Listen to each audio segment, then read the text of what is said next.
पांचवां अध्याय। देवताओं का ब्रह्मा जी के पास जाना और ब्रह्माकृत भगवान की स्तुति। श्री सुखदेव जी कहते हैं, परीक्षित, भगवान की यह गजेंद्र मोक्ष की पवित्र लीला समस्त पापों का नाश करने वाली है। इसे मैंने तुम्हें सुना दिया। अब रैवत मनवंतर की कथा सुनो। पांचवें मनु का नाम था रैवत। वे चौथे मनु तामस के सगे भाई थे। उनके अर्जुन, बलि, विंध्य आदि कई पुत्र थे। उस मनवंतर में इंद्र का नाम था विभु और भूतरय आदि देवताओं के प्रधान गण थे। परीक्षित, उस समय हिरण्य रोमा, वेदशिरा, ऊर्ध्व बाहु आदि सप्त ऋषि थे। उनमें शुभ्र ऋषि की पत्नी का नाम था विकुंठा। उन्हीं के गर्भ से वैकुंठ नामक श्रेष्ठ देवताओं के साथ अपने अंश से स्वयं भगवान ने वैकुंठ नामक अवतार धारण किया। उन्हीं ने लक्ष्मी देवी की प्रार्थना से उनको प्रसन्न करने के लिए वैकुंठ धाम की रचना की थी। वह लोक समस्त लोकों में श्रेष्ठ है। उन वैकुंठ नाथ के कल्याणमय गुण और प्रभाव का वर्णन मैं संक्षेप से कर चुका हूँ। भगवान विष्णु के संपूर्ण गुणों का वर्णन तो वह करे जिसने पृथ्वी के परमाणुओं की गिनती कर ली हो। छठे मनु चक्षु के पुत्र चाक्षुष थे। उनके पुरु, पुरुष, सुद्युम्न आदि कई पुत्र थे।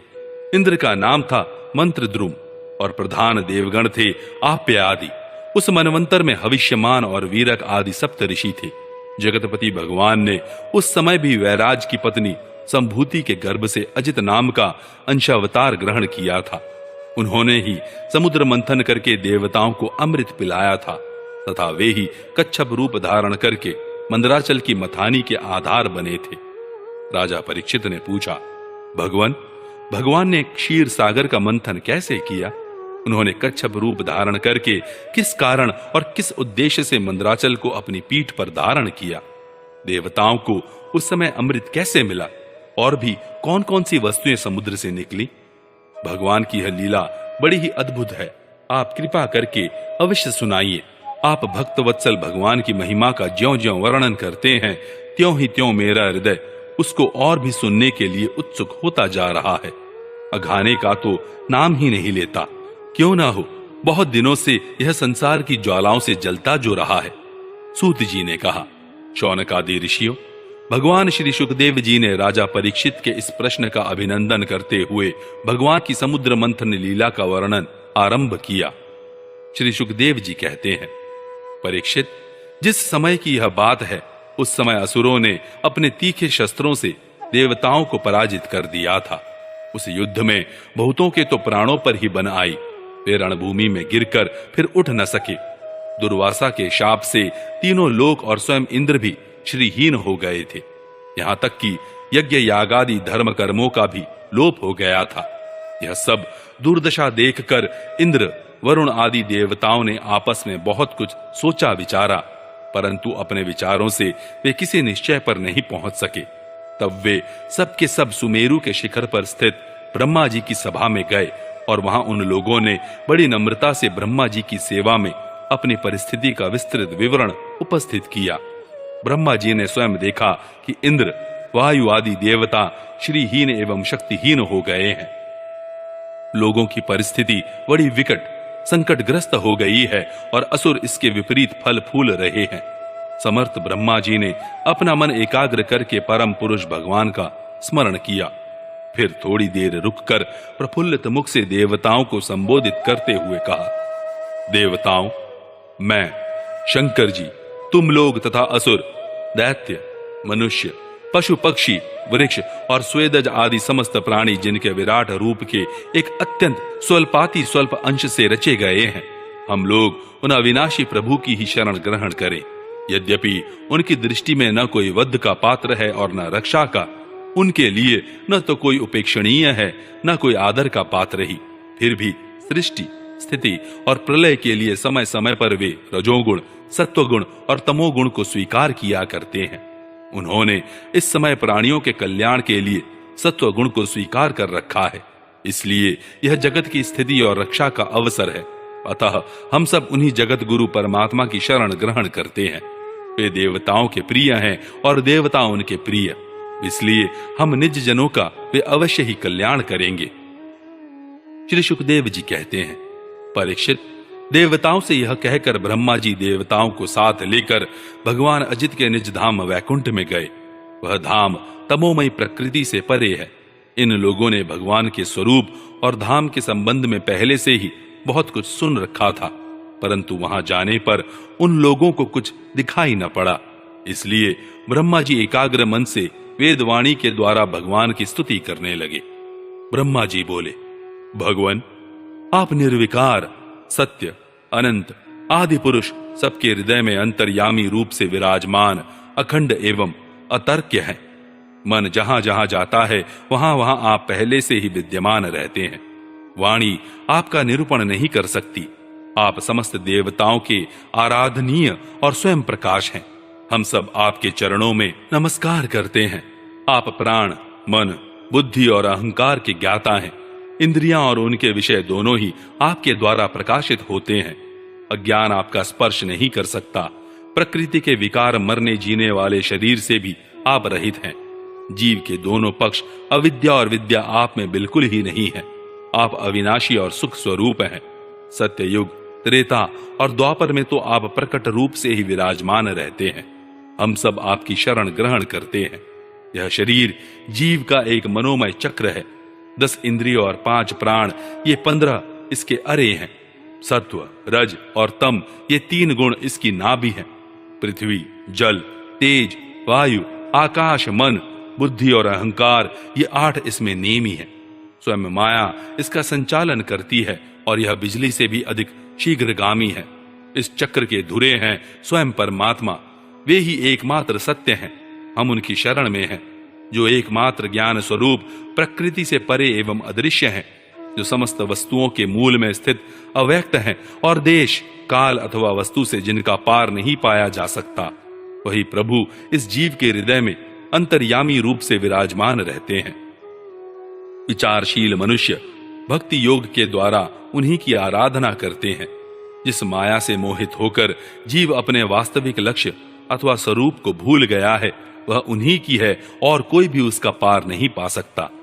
परंतु सर्वशक्तिमान प्रभु अपनी उस माया तथा उसके गुणों को अपने वश में करके समस्त प्राणियों के हृदय में समभाव से विचरण करते रहते हैं। जीव अपने पुरुषार्थ से नहीं, उनकी कृपा से ही उन्हें प्राप्त कर सकता है। हम उनके चरणों में नमस्कार करते हैं। यूं तो हम देवता एवं ऋषिगण भी उनके परम प्रिय सत्वमय शरीर से ही उत्पन्न हुए हैं, फिर भी उनके बाहर भीतर एक रस प्रकट वास्तविक स्वरूप को नहीं जानते। तब रजोगुण एवं तमोगुण प्रधान असुर आदि तो उन्हें जान ही कैसे सकते हैं। उन्हीं प्रभु के चरणों में हम नमस्कार करते हैं। उन्हीं की बनाई हुई यह पृथ्वी उनका चरण है। इसी पृथ्वी पर जरायुज, अंडज, स्वेदज और उद्भिज, ये 4 प्रकार के प्राणी रहते हैं। वे परम स्वतंत्र, परम ऐश्वर्यशाली पुरुषोत्तम पर ब्रह्म हम पर प्रसन्न हो। यह परम शक्तिशाली जल उन्हीं का वीर्य है। इसी से तीनों लोक और समस्त लोकों के लोकपाल उत्पन्न होते, बढ़ते और जीवित रहते हैं। वे परम ऐश्वर्यशाली पर ब्रह्म हम पर प्रसन्न हो।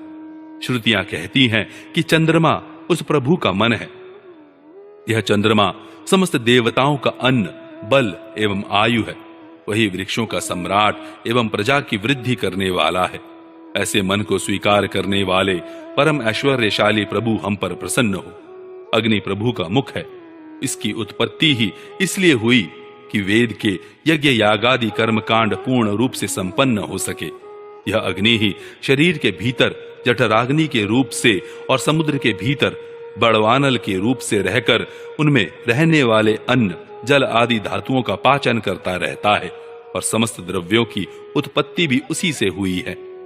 ऐसे परम ऐश्वर्यशाली भगवान हम पर प्रसन्न हो, जिनके द्वारा जीव देवयान मार्ग से ब्रह्मलोक को प्राप्त होता है, जो वेदों की साक्षात मूर्ति और भगवान के अध्ययन करने योग्य धाम है, जो पुण्य लोक स्वरूप होने के कारण मुक्ति के द्वार एवं अमृतमय है और काल रूप होने के कारण मृत्यु भी है। ऐसे सूर्य जिनके नेत्र हैं, वे परम ऐश्वर्यशाली भगवान हम पर प्रसन्न हो। प्रभु के प्राण से ही चराचर का प्राण तथा उन्हें मानसिक, शारीरिक और इंद्रिय संबंधी बल देने वाला वायु प्रकट हुआ है। वह चक्रवर्ती सम्राट है, तो इंद्रियों के अधिष्ठात्री देवता हम सब उसके अनुचर। ऐसे परम ऐश्वर्यशाली भगवान हम पर प्रसन्न हो, जिनके कानों से दिशाएं, हृदय से इंद्रिय गोलक और नाभि से वह आकाश उत्पन्न हुआ है, जो पांचों प्राण, 10 इंद्रिय, मन, 5 असु एवं शरीर का आश्रय है, वे परम ऐश्वर्यशाली भगवान हम पर प्रसन्न हो, जिनके बल से इंद्र, प्रसन्नता से समस्त देवगण, क्रोध से शंकर, बुद्धि से ब्रह्मा, इंद्रियों से वेद और ऋषि तथा लिंग से प्रजापति उत्पन्न हुए हैं, वे परम ऐश्वर्यशाली भगवान हम पर प्रसन्न हो, जिनके वक्ष स्थल से लक्ष्मी, छाया से पितृगण, स्तन से धर्म, पीठ से अधर्म, सिर से आकाश और विहार से अप्सराएं प्रकट हुई हैं, वे परम ऐश्वर्यशाली भगवान हम पर प्रसन्न हो, जिनके मुख से ब्राह्मण और अत्यंत रहस्यमय वेद, भुजाओं से क्षत्रिय और बल, जंघाओं से वैश्य और उनकी वृत्ति, व्यापार कुशलता तथा चरणों से वेद बाह्य शूद्र और उनकी सेवा आदि वृत्ति प्रकट हुई है, वे परम ऐश्वर्यशाली भगवान हम पर प्रसन्न हो, जिनके अधर से लोभ और ओष्ठ से प्रीति, नासिका से कांति, स्पर्श से पशुओं का प्रिय काम, भौहों से यम और नेत्र के रोमों से काल की उत्पत्ति हुई है, वे परम ऐश्वर्यशाली भगवान हम पर प्रसन्न हो। पंचभूत, काल, कर्म, सत्वादि गुण और जो कुछ विवेकी पुरुषों के द्वारा बाधित किए जाने योग्य निर्वचनीय या अनिर्वचनीय विशेष पदार्थ हैं, वे सब के सब भगवान की योग माया से ही बने हैं, ऐसा शास्त्र कहते हैं। वे परम ऐश्वर्यशाली भगवान हम पर प्रसन्न हो, जो माया निर्मित गुणों में दर्शनादि वृत्तियों के द्वारा आसक्त नहीं होते, जो वायु के समान सदा सर्वदा असंग रहते हैं, जिनमें समस्त शक्तियां शांत हो गई हैं, उन अपने आत्मानंद के लाभ से परिपूर्ण आत्म स्वरूप भगवान को हमारे नमस्कार है। प्रभु, हम आपके शरणागत हैं और चाहते हैं कि मंद मंद मुस्कान से युक्त आपका मुख कमल अपने इन्हीं नेत्रों से देखें। आप कृपा करके हमें उसका दर्शन कराइए। प्रभु, आप समय समय पर स्वयं ही अपनी इच्छा से अनेकों रूप धारण करते हैं, और जो काम हमारे लिए अत्यंत कठिन होता है उसे आप सहज में ही कर देते हैं। आप सर्वशक्तिमान हैं, आपके लिए इसमें कौन सी कठिनाई है। विषयों के लोभ में पड़कर जो देहाभिमानी दुख भोग रहे हैं, उन्हें कर्म करने में परिश्रम और क्लेश तो बहुत अधिक होता है, परंतु फल बहुत कम निकलता है। अधिकांश में तो उनकी विफलता ही हाथ लगती है, परंतु जो कर्म आपको समर्पित किए जाते हैं, उनके करने के समय ही परम सुख मिलता है। वे स्वयं फल रूप ही हैं। भगवान को समर्पित किया हुआ छोटे से छोटा कर्माभास भी कभी विफल नहीं होता, क्योंकि भगवान जीव के परम हितैषी, परम प्रियतम और आत्मा ही है। जैसे वृक्ष की जड़ को पानी से सींचना उसकी बड़ी बड़ी शाखाओं और छोटी छोटी डालियों को भी सींचना है, वैसे ही सर्वात्मा भगवान की आराधना संपूर्ण प्राणियों की और अपनी भी आराधना है, जो तीनों काल और उससे परे भी एक रस स्थित हैं, जिनकी लीलाओं का रहस्य तर्क वितर्क के परे है, जो स्वयं गुणों से परे रहकर भी सब गुणों के स्वामी हैं तथा इस समय सत्व गुण में स्थित हैं। ऐसे आपको हम बार बार नमस्कार करते हैं।